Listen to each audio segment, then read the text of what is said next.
everyone, welcome to Kakao's Hideout. I am Kakao Konami. So for today's video, this is going to be for a gifter. So check the comments down below if you've been tagged. However, this reading may also resonate with people born under the sign of Libra, Gemini, Aquarius. So Two of Swords, maybe meron kang pinag-iisipan kung alin ba yung mas magandang choice, yung isa o yung isa.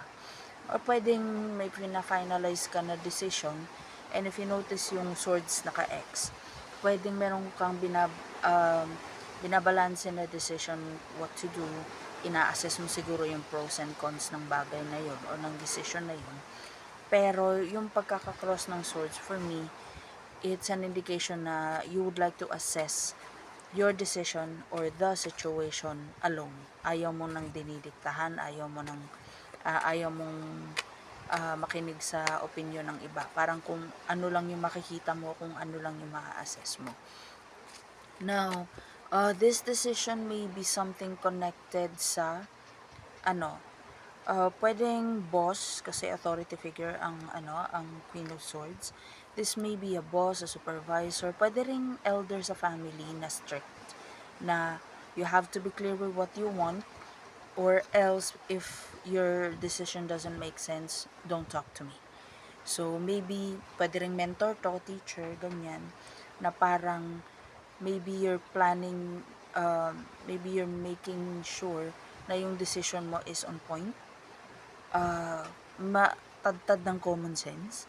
Kasi ayaw ng Queen of Swords ang very illogical or any decision na powered or triggered by emotions or sentimentality. Bottom of the deck is Judgment reversed. So maybe in your previous parang second chance mo na siguro to. Like maybe nung first attempt mo, kung ano man tong pinapa-assess niya sa'yo, or kung ano man tong pinagkakatiwala niya sa'yo na ikaw na mag-decision regarding that matter. Maybe before you were overwhelmed by emotions, maybe you were thinking about what other people might say. So ito parang strict siya na mentor na yung ganun yung facial expression na napipicture out ko kay Queen of Swords, na parang don't mess this up. This is your second chance. Parang dapat na to. Hindi na kita pagbibigyan ulit. Parang ganun. So, what do you need to do about this is Justice reversed. Yung mga ginawa mong or inattempt mo, kasi parang strong nga yung intuition ko na this is your second chance. Tapos tumalon si Knight of Wands reversed. So maybe nung first try mo, you were in partnership or you were involved with the Knight of Wands reversed. Maybe this is someone who attempted to join or to hop into the situation, pero wala naman siyang ambag.